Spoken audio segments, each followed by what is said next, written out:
24 update रे आपण मानक स्वागत। आज आम भिडियो माध्यम आलोचना करबा एसबीआई एनो रो गोटे नुआ अपडेट आसी। ठीक अच्छे, जो अपडेट विषय में जानवा आप निहाती आवश्यक। आपण मैंने जानिथिबे एसबीआई एनो रो गोटे बेनिफिशियरी ट्रांसफर अच्छी। बेनिफिशियरी ट्रांसफर माने माने आपण एसबीआई अकाउंट रु आपण अन्य कोनोसी बैंक अकाउंट को माने एचडीएफसी है, एक्सिस है, आईसीआईसी है, कोटक महिंद्रा बैंक है, पंजाब नेशनल बैंक है, अन्य कोनोसी बैंक को आपण जो ट्रांसफर करंती पैसा तार गोटे लिमिट थाए एति टंका भितर आप ट्रांसफर करेंगे, किंतु एसबीआई एबे तार ट्रांसफर लिमिट को बढ़ाई देछि। ठीक अच्छे, से आप किपरि बढ़ेबे बेनिफिशियरी ट्रांसफर जो करूछन्ते आपण एनो माध्यम रे आपण एनो माध्यम जो ट्रांसफर करेंगे एटा जानिथिबे आपण 100% सिक्योर। आपण जानिथिबे अन्य कोनोसी थर्ड पार्टी ऐप माध्यम रे आपण मध्य पैसा ट्रांसफर करथिबे, से थर्ड पार्टी ऐप माध्यम रे जदि आपनकर पैसा ट्रांजैक्शन फेल्ड हो जाए आपण अकाउंट रो कटि जाइथिबो, किंतु अन्य अकाउंट को जाई भी नथिबो।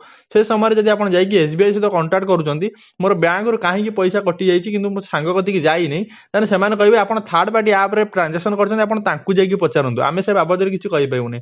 जदि आपण एई ट्रांजैक्शन टी एनो एप्लीकेशन ने करिथिबे किबा एसबीआई इंटरनेट बैंकिंग माध्यम रे करिथिबे, ताहले आपनको पैसा विषय आपण तांकु पचारिबे आपण अकाउंट रो कटि जाई तांको अकाउंट को जाई नहीं, ताहले आपण सी आपण पूरा डिटेल्स देई परिबे एतिक दिन भितरे आपनकर पैसा आपण अकाउंट को पळि आसीबो नले सांग अकाउंट को पळि जिवो।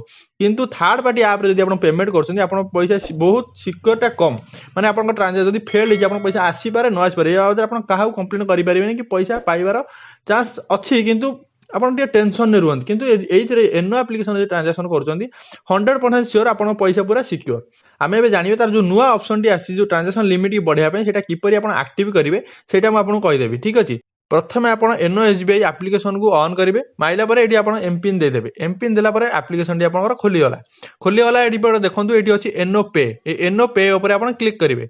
ए एनो पे ऊपर क्लिक करा परे एडी देखंतु लिखा है जी ऊपर क्विक ट्रांसफर, एडी अछि bank transfer, own account, other account, माने आपण अन्य कोनोसी अकाउंट ट्रांसफर करिवे। मु ट्रांसफर विषय आपन वर्तमान कहूनी, ट्रांसफर विषय आपन आउटे वीडियो रे कहबी।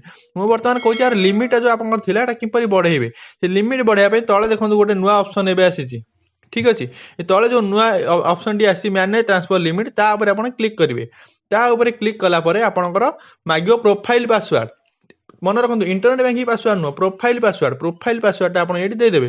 प्रोफाइल पासवर्ड देला परे आपनकर लिमिट खोलीगला परे आगुर आर लिमिट थिला 10 लाख पर्यंत, किंतु एबे आपण जगह लिमिट को बढ़े कि 25 लाख पर्यंत करि परिबे। ठीक अछि, एटी तापर जो गारटा को टाणी कि एटी लगे देबे। 25 लाख हो गला परे आपण कंफर्म कर देले। कंफर्म करबा परे तापर आपण देखंतु एटी आपण गोटे ओटीपी आसीबो, रजिस्ट्रेशन मोबाइल नंबर, एटी आपण ओटीपी दे देले। ओटीपी देला परे आपण एटी सबमिट कर देबे। सबमिट करिया परे देखंतु third party transaction limit has been successful set, तापर ओके ऊपर क्लिक कर देले। आ ऊपर क्लिक कला परे आपनकर जो बेनिफिशियरी ट्रांसफर 10 लाख थिला एटू बढ़ी कि एटा 25 लाख पर्यंत हे। मन रखु आपण एसबीआई एनो माध्यम रे जो ट्रांसफर टी करूछन्ती बेनिफिशियरी ट्रांसफर एटा 100% सिक्योर।